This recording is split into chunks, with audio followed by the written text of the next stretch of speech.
So work permit system होता क्या है, इसका क्या इम्पोर्टेंस होता है, इसका क्या ऑब्जेक्टिव होता है, ये किस तरीके से इशू की जाती है, इसके लिमिटेशंस क्या है, इसके बारे में आज हम डिस्कस करेंगे।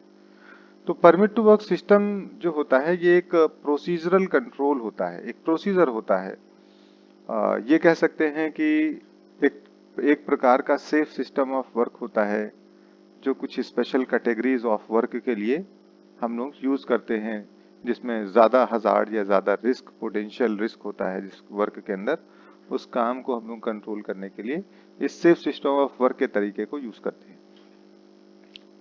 तो कहते हैं the permit to work system work procedure is a specialized types of safe system of work under which certain category of high risk potential work may only be done with specific permission of an authorized manager। तो कुछ ऐसे काम होते हैं जो कि ज्यादा खतरनाक होते हैं, ज्यादा जिसमें हाई लेवल ऑफ हजार्ड होता है, तो ऐसे काम को कंट्रोल करने के लिए हम लोग परमिट टू वर्क सिस्टम को फॉलो करते हैं, जिसमें हम लोगों को रिटन में परमिशन लेनी होती है और रिटन में परमिशन लेकर के ही हम उस काम को करते हैं। ठीक है, तो एक प्रिकॉशनरी मेजर होता है और जैसा कि जानते हैं in fact the permit to work system PTW भी कहते हैं, जिसे हम लोग सेफ सिस्टम ऑफ वर्क का एक पार्ट मानते हैं। तो परमिट के जो डॉक्यूमेंट्स होते हैं उसके अंदर क्या क्या चीजें होती हैं, क्या क्या मुख्य बातें होती हैं जिसको हम लोग को भरना होता है। बेसिकली होता यह है कि कोई काम करने के लिए कोई जा रहा है, अगर कोई वर्कर, और हम सेफ्टी मैनेजर हैं, हम ऑथराइज किए गए हैं सेफ्टी ऑफिसर कि हम वर्क परमिट को इशू करके देंगे, कोई भी कोई काम करने के लिए जाएगा तो वो आएगा और हमसे कहेगा कि सर मुझे एक हॉट वर्क करना है, काम करना है मुझे वहां पर उस एरिया के अंदर, और वहां के लिए मुझे हॉट वर्क ग्राइंडिंग का काम करना है या वेल्डिंग का काम करना है और मुझे परमिट चाहिए। तो एक हॉट वर्क परमिट हम इशू करेंगे, लेकिन इशू करने से पहले हम जा करके उस वर्क प्लेस को देखेंगे कि वहां पर कोई हाईली फ्लेमेबल या आग लगने वाला कोई ऐसा इन्वायरमेंट या ऐसा कोई सब्सटेंस या कोई ऐसा केमिकल तो नहीं रखा हुआ है आसपास जिसकी वजह से आग लग सके। तो ये सारी चीजें जा करके साइट के ऊपर वहां के स्पेसिफिक हजार्ड्स को देख करके आइडेंटिफाई करके ही तब हम उसमें परमिट को इशू करेंगे। तो उसमें क्या क्या चीजें स्पेसिफाई होती हैं, किस टाइप का वर्क होना है, what work to be perform या what work to be done, किस तरीके कौन सा काम करना है, प्लांट कौन सा है, इक्विपमेंट्स कौन सा इन्वॉल्व है, और इसको कैसे आइडेंटिफाई किया जाता है, यानी उसका नाम क्या है, लोकेशन क्या है ना, कौन पर्सन जो है वो ऑथराइज है काम करने के लिए कि नहीं है। ठीक है, कौन कौन से स्टेप्स पहले से लिए जा चुके हैं कि हम जिसकी वजह से, जिसके थ्रू इक्विपमेंट्स को हम लोग जो है वो सेफ रख सकते हैं। फिर पोटेंशियल हजार्ड्स कौन कौन से बचे रह गए हैं वहां पर, या कौन कौन से ऐसे हजार्ड, कौन कौन से ऐसे खतरे हैं जो वर्क स्टार्ट होने के बाद आएंगे। ठीक है, कौन कौन से प्रिकॉशंस लिए जा चुके हैं हजार्ड्स के अगेंस्ट में, कितने समय के लिए वर्क परमिट को देना है या वैलिड रहेगी। ठीक है, जो इक्विपमेंट्स हम लोग यूज कर रहे हैं वो कुछ और भी वर्क, जैसे जब कोई वर्क किया जाता है तो उसकी वजह से कोई और चीज तो इशू नहीं क्रिएट हो रही है उस वर्क इक्विपमेंट की वजह से। तो ये सारी चीजें उसके ऊपर मेंशन होती हैं और कुछ जनरल से काम बताए गए हैं यहाँ पर, कुछ स्पेसिफिक वर्क बताए गए हैं जिसके लिए परमिट हम लोगों को इशू करानी पड़ती है, जिसमें से हॉट वर्क है। हॉट वर्क में जिसमें वेल्डिंग की आती है, ग्राइंडिंग की आती है, कटिंग का काम होता है, ये सब हॉट वर्क होता है। हॉट वर्क मतलब any work which produces heat, spark और open flame is called hot work. कोई भी काम जिसके अंदर हीट जनरेट हो, गर्मी निकले बहुत अधिक, ओपन फ्लेम निकले, जलती हुई लौ निकले, या स्पार्क निकले, तो उसे हम लोग हॉट वर्क कहते हैं। तो हॉट वर्क जो है यहाँ पर अगर कोई करने जा रहा है तो उसको वहां पर वर्क परमिट लेनी पड़ेगी। फिर वर्क एट हाइट, ऊंचाई पे काम करने के लिए कोई जा रहा है, अगर 1.8 मीटर से अबव की हाइट के ऊपर, as per the Indian law, Indian standard code of practice 3696 की बात करें अगर, तो उसके अकॉर्डिंग अगर देखा जाए तो 1.8 फीट की हाइट पे अगर कोई काम करने के लिए जा रहा है तो उसे प्रॉपर प्लेटफॉर्म की आवश्यकता होती है या वर्क परमिट लेनी पड़ती है। फिर working inside a confined space, किसी कन्फाइंड स्पेस के अंदर काम करना। कन्फाइंड स्पेस मतलब any workplace which has not been constructed for human occupancy or any place which has restricted means of access and access, कोई भी ऐसा वर्क प्लेस जो इंसान के रहने के लिए ना बनाया गया हो, या जिसके अंदर अंदर जाना एक्सेस और बाहर निकलना एग्रेस दोनों बहुत ही टफ हो, जिसके अंदर आप खड़े होकर के सीधे सीधे नहीं जा सकते हैं, आपको ट्रैवलिंग करना पड़े या घुटने और हाथ के बल झुक करके लटक के इस तरीके से एंट्री करना पड़े और एग्जिट करना पड़े, उसे हम लोग कन्फाइंड स्पेस कहते हैं, जो कि बहुत छोटा भी हो सकता है और बहुत बड़ा भी हो सकता है। तो कन्फाइंड स्पेस में अगर कोई काम करने के लिए जा रहा है तो उसे कन्फाइंड स्पेस की एंट्री वर्क परमिट लेनी पड़ेगी सबसे पहले, फिर अंदर जो काम करने जा रहा है उस वर्क परमिट लेनी पड़ेगी। फिर मेंटेनेंस ऑफ इक्विपमेंट्स, अगर कोई सा भी इक्विपमेंट्स है उसका मेंटेनेंस का काम होना है तो वर्क परमिट इशू करानी पड़ेगी। कोई इलेक्ट्रिकल सिस्टम है, चाहे वायरिंग का हो, चाहे कोई ऐसा इक्विपमेंट्स हो जिस पे इलेक्ट्रिसिटी बेस्ड हो, तो उसको भी अगर मेंटेन कर रहे हैं तो हम लोगों को परमिट लेनी पड़ेगी, क्योंकि ये सब ऐसे जोखिम रखते हैं, ऐसे रिस्क रखते हैं जिसकी वजह से लाइफ थ्रेटन हो सकती है, जान का जोखिम हो सकता है। या कोई ऑपरेशनल पाइपलाइन है आसपास में या प्रेशराइज सिस्टम है कहीं पर, तो उसके आसपास अगर कहीं पर काम होने जा रहा है तो परमिट लेना आवश्यक है। कहीं पर कोई खुदाई का काम चल रहा है, एक्सकावेशन चल रहा है, और स्पेशली अगर एक्सकावेशन जो है वो ब्यूरीड सर्विसेज के आसपास हो रहा हो। ब्यूरीड सर्विसेज का मतलब आप बड़े शहर में अभी भी जाएंगे तो वहां पर गैस की पाइपलाइन है, पानी की पाइपलाइन है, या बिजली की लाइन्स हैं, या जितने भी वायर बेस्ड लाइन्स हैं वो सारे के सारे अंडरग्राउंड कर दिए गए हैं। तो ये अंडरग्राउंड या ब्यूरीड या अंडरग्राउंड यूटिलिटीज कहा जाता है। तो अगर आसपास कहीं पर कोई ब्यूरीड सर्विसेज हैं तो उसके लिए फिर आपको श्योरली जो है वो परमिशन लेनी पड़ेगी, यानी वर्क परमिट लेना पड़ेगा। So why work permit systems are used, क्यों किया जाता है, वर्क परमिट सिस्टम को ही यूज क्यों करते हैं? तो जैसा कि पीछे हम लोगों ने डिस्कस किया कि it is also a part of safe system of work. A safe system of work is ensured by permit to work system, और वर्क परमिट सिस्टम को इशू करके हम लोग कहते हैं कि हम लोग सेफ सिस्टम ऑफ वर्क को इंश्योर कर रहे हैं, फॉलो कर रहे हैं। और जो सेफ सिस्टम ऑफ वर्क होता है या वर्क परमिट सिस्टम होता है, ये एक बहुत ही मेजर पार्ट्स प्ले करता है हजार्ड्स को आइडेंटिफाई करने में और उसको कंट्रोल मेजर को इम्प्लीमेंट करके उसको कंट्रोल करने में। इसके थ्रू वर्क परमिट सिस्टम के थ्रू हम लोग को हजार्ड पता चल जाते हैं और एप्रोप्रिएट कंट्रोल मेजर उसको लगा दिया जाता है। और एज पर द रूल्स, ये भी एक मैंडेटरी लॉ है, यानी लॉ में कहा गया है फैक्ट्री एक्ट 1948 अमेंडमेंट 87, या आप इंटरनेशनल लॉज में आईएलओ इंटरनेशनल लेबर ऑर्गेनाइजेशन के कन्वेंशन 155 या रिकमेंडेशन 164 देखेंगे, या यूके या यूएसए का एक्ट देखेंगे, तो जितने भी एक्ट रूल्स देखेंगे उसके अंदर लिखा हुआ मिलेगा कि it is the responsibility of employer to provide a safe work place to the employee. तो ये कहा कि it is also mandatory requirement to promote the safe and secure work practices among the employees who undertakes high hazard work. कोई भी काम करने जा रहा है, कोई हजार्ड वर्क करने जा रहा है, खतरे वाला काम करने जा रहा है, तो इंश्योर करना कि safe system of work follow हो रहा है या वर्क प्लेस सेफ मेंटेन है कि नहीं है, ये इंश्योर करना एक रिस्पॉन्सिबिलिटी होती है एज पर द लॉ। तो इसकी वजह से भी लॉ को फुलफिल करने के लिए भी वर्क परमिट सिस्टम फॉलो किया जाता है। द फंक्शन ऑफ फिर work permit systems is as follows. क्या करता क्या है वर्क परमिट सिस्टम जो है वो, उसके जो फंक्शंस हैं यानी काम जो है वो क्या करता है? तो सबसे पहली चीज तो कंफर्म करता है अगर कोई, यानी कि जो वर्कर है या वर्क करने जा रहा है वो ऑथराइज वे में हो रहा है कि नहीं हो रहा है, इसको कंफर्म करता है। फिर आइडेंटिफाई करता है कि किस टाइप का वर्क होने जा रहा है, उसकी लिमिटेशंस क्या हैं, कंट्रोल मेजर कौन सा लगना है, ये इसका फंक्शन है पता करना और उसको इम्प्लीमेंट करवाना, और ये सुनिश्चित करना कि जो कंट्रोल मेजर लगाया गया है वो सही है कि नहीं है, एप्रोप्रिएट है कि नहीं है, उचित है कि नहीं है। ठीक है। फिर ये भी इंश्योर करता है वर्क परमिट सिस्टम कि जो आपने हजार्ड्स पे जो कंट्रोल मेजर लगाया है उसके बाद जो बचा हुआ रिस्क होता है जिसे हम रेजिडुअल रिस्क कहते हैं, वो रेजिडुअल रिस्क को भी एलिमिनेट किया जा चुका है काम को स्टार्ट करने से पहले कि नहीं किया जा चुका है। फिर ये उसका काम ये भी है, फंक्शन ये भी है कि वो इंश्योर करता है कि जो काम हो रहा है वो सेफ एंड सिक्योर और सही तरीके से किया जा रहा है कि नहीं किया जा रहा है। फिर उसके बाद ये भी इंश्योर करता है कि जो लोकेशन इक्विपमेंट्स जो की हैं वो सारे के सारे कंट्रोल फॉर्म में है कि नहीं है। कोई ऐसा तो नहीं कि कोई इक्विपमेंट्स मिसहैंडल किया जा रहा हो जिसकी वजह से कोई बड़ा एक्सीडेंट हो जाए।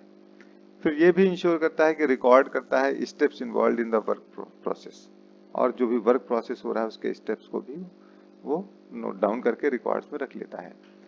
फिर how work permit system work and are used, किस तरीके से वर्क परमिट सिस्टम काम करता है या किस तरीके से यूज किया जाता है। कहा कि वर्क परमिट सिस्टम जो या परमिट टू वर्क सिस्टम होता है ये ट्रैप्लिकेट होता है, यानी 3 कॉपी होती हैं इसमें। साइट पे आप जब जाएंगे तो वहां पर मोस्टली आपको 2 ही कॉपी का मिलेगा कि एक कॉपी ऑथराइज पर्सन रख लेगा, एक कॉपी वो वर्कर को दे देगा कि उसको पॉकेट में रखे जब तक के वर्क का खत्म ना हो जाए।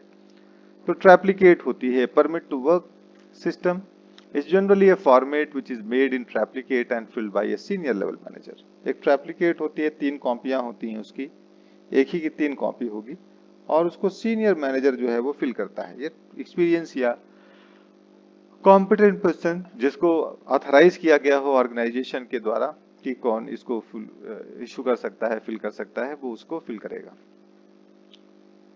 फिर उसके बाद जैसा कि पीछे हम लोगों ने डिस्कस किया था, अगर किसी को काम करना होता है तो वो क्या करता है, आके ऑथराइज पर्सन से परमिट मांगता है कि सर वहां पर हाउसकीपिंग का काम होना है या क्लीनिंग ड्रेनेज का काम होना है या एनी अदर वर्क होना है। वो उसमें बताएगा कि यहाँ पर इस काम के लिए परमिट चाहिए, तो वो जा करके उस एरिया को एक बार देखेगा जो रिस्पॉन्सिबल पर्सन होगा, और जब लगेगा कि ये एरिया हजार्ड फ्री है या हजार्ड यहाँ पर नहीं है या जो भी हजार्ड है वो कंट्रोल फॉर्म में है, तो वो वर्क परमिट इशू कर देगा। कहा द वर्क परमिट सिस्टम या permit to work system generally follows the following process. एक सिंपल सा एक प्रोसेस होता है जो इंपॉर्टेंट पार्ट होता है। सबसे पहला पार्ट होता है इशू ऑफ ए परमिट, जो इशूअर होता है, जो परमिट को इशू करता है, जो बना के देता है। दूसरा रिसिप्ट ऑफ द परमिट, जो रिसीव करता है उसको। तीसरा क्लियरेंस ऑफ वर्क परमिट, कि जब भी कुछ ऐसा होता है कि हाँ उसको क्लियरेंस मिल गई है। बहुत सी जगह ऐसा होता है जहाँ पर 2-2 जगह पर परमिशन लेनी पड़ती है। एक कॉन्ट्रैक्टर को क्लाइंट से जाकर के परमिशन लेना पड़ता है या शटडाउन लेना पड़ता है। तीसरा कैंसिलेशन ऑफ वर्क परमिट, किसी वजह से अगर भूकंप आ गया, तेज रोज हवा चलने लगी, तेज बारिश होने लगी, तो परमिट को कैंसिल किया जाता है, वर्क को स्टॉप कर दिया जाता है, ताकि हमको ये पता चल जाए कि भाई यहाँ से हम ऑफिस से बैठे बैठे पूरे साइट के ऊपर कितने लोग, कितने वर्कर किस जगह पर काम कर रहे हैं, वो सारी चीजें हमको पता चल जाए। ठीक है ना।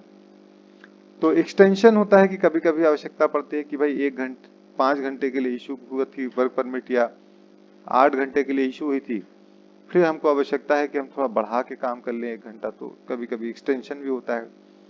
तो जिस ऑर्गेनाइजेशन में ये परमिशन होती है कि एक्सटेंशन का ऑप्शन होता है तो उसमें रखा जाता है, इसमें नहीं होता है नहीं रखा जाता है परमिट में। तो issue of permit, the part of the permit to work system is the responsibility of a senior level manager. वही सीनियर मैनेजर उसको इशू करता है। मैनेजर मस्ट बी कॉम्पिटेंट, वो सही होना चाहिए, नॉलेज वाला होना चाहिए, एक्सपीरियंस होना चाहिए, अनुभवी होना चाहिए, ताकि वो गलती ना करे।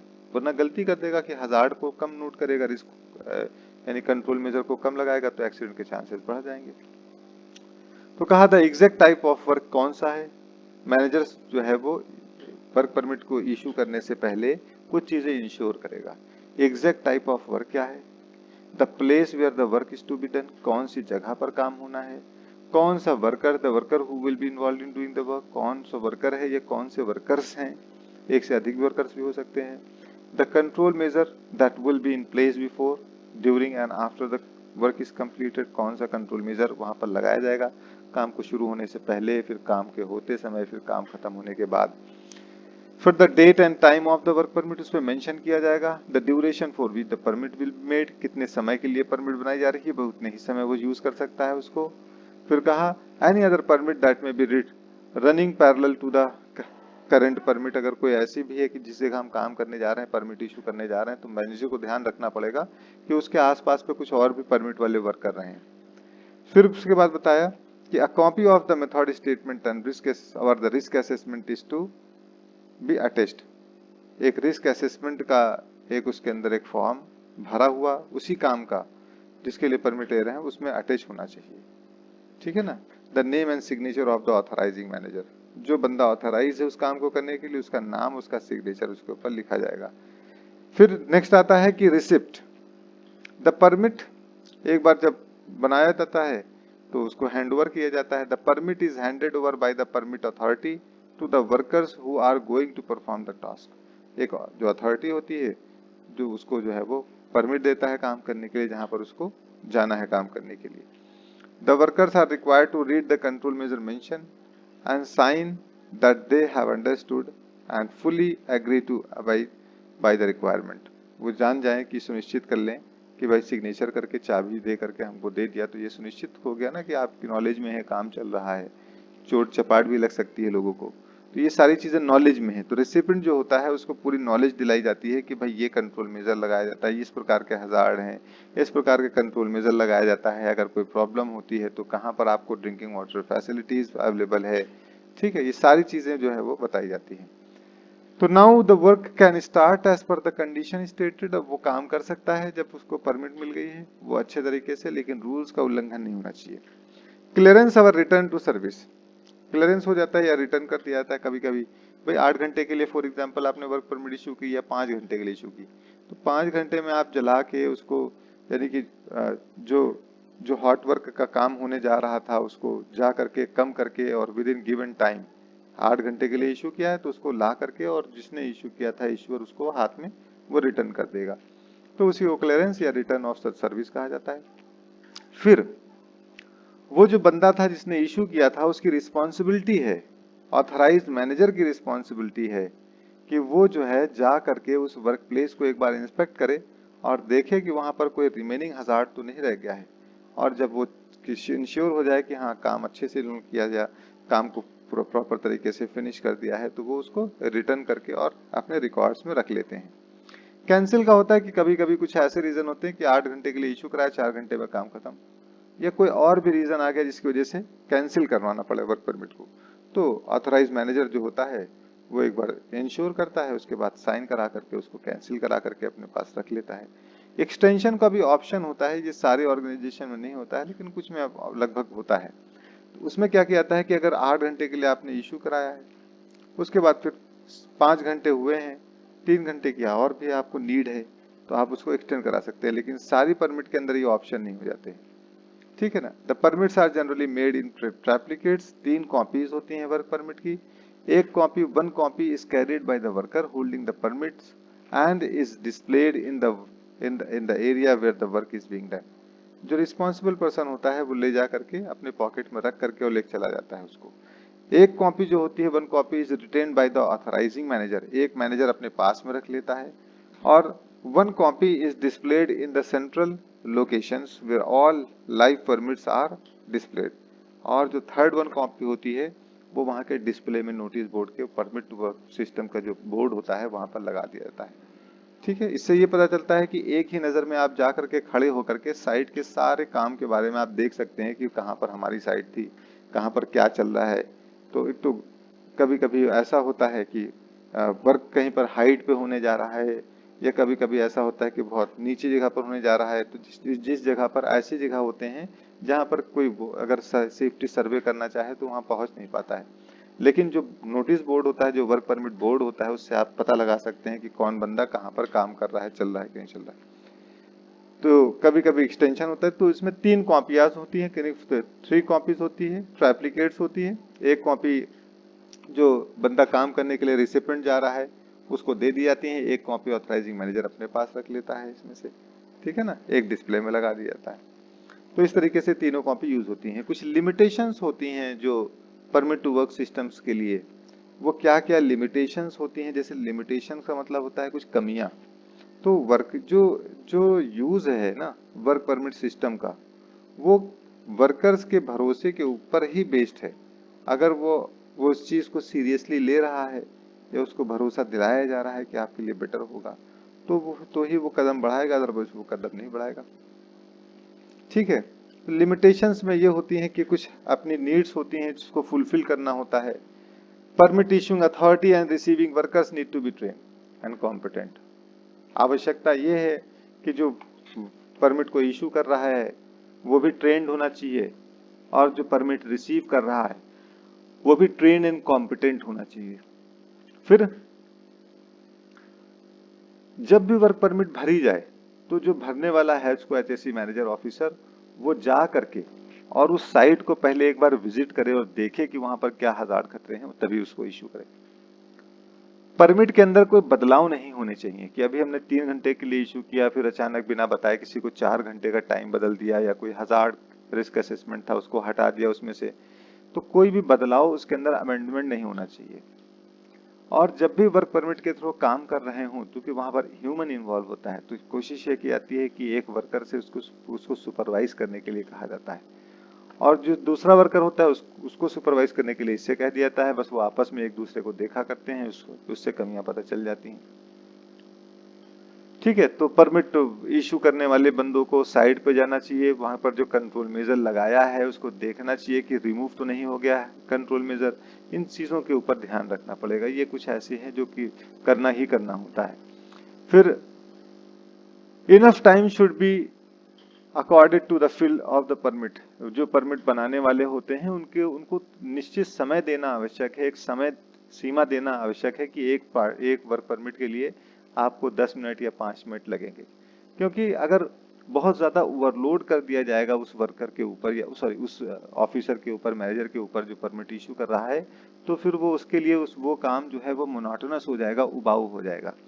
तो कभी ऐसा होता है कि कंप्लेंट्स होती हैं, साइट बहुत बड़ी होती हैं, तो एक बंदा है जो सेफ्टी का है, उसको सेफ्टी में अंदर बुलाया, उससे बत कहा कि आपका एक ही काम है, सिर्फ आप जाइए, वही वर्क परमिट इशू कर दिए। यानी कि एक वर्क परमिट को इशू करने के लिए आप प्रॉपर तरीके से उस वर्क प्लेस पे जाइए, वहां पर देखिए, जांचिए, पड़ताल करिए, उसके बाद परमिट को इशू करिए। तो इनफ टाइम को देना आवश्यक है। ऐसा नहीं कि 50 और 100, 200, 500 वर्क परमिट इशू करनी है, तो हर एक काम के लिए एक बंदे को आपने ऑथराइज कर रखा है, तो एक बंदा दौड़ दौड़ के कहाँ जाएगा साफ करने, या कोई चीज देखने कि वहां पर हजार्ड है कि नहीं। वो ऑफिस में ही बिना हजार्ड आइडेंटिफिकेशन रिस्क असेसमेंट के वो इशू कर देगा, जिसकी वजह से मेजर एक्सीडेंट्स होने के चांसेस बढ़ जाते हैं। फिर where to use a work permit system, जैसा कि पीछे बताया था ना कि जो भी काम, जितने भी काम है जिसके अंदर हीट निकल रही हो, ओपन फ्लेम निकल रही हो, स्पार्क निकल रहा हो, या कोई केमिकल हो जहां पर स्टोर है कोई जलने वाला, या ऐसा केमिकल जो एक्सप्लोड कर जाए, या कोई भी ऐसी हजार्डस वर्क एक्टिविटी हो, वहां पर हम लोग जो है वो वर्क परमिट को यूज करते हैं। तो कहा जैसे हॉट वर्क है, कन्फाइंड स्पेस है, वर्क एट हाइट है, या कोई केमिकल हैंडलिंग है, इस तरीके से काम के लिए हम लोग यूज करते हैं। ठीक है, तो कहा हॉट वर्क के बारे में, कहा कि हॉट वर्क में भी हॉट वर्क के लिए हॉट वर्क परमिट इशू करनी पड़ेगी। हॉट वर्क के अंदर जैसे वेल्डिंग है, कटिंग है, ग्राइंडिंग है, जितने भी आग जिसकी वजह से आग लग सकती है, वो काम हॉट वर्क में आता है। तो कहा hot work is potentially hazardous to us as a source of ignition in any plant in which the flammable materials are handled।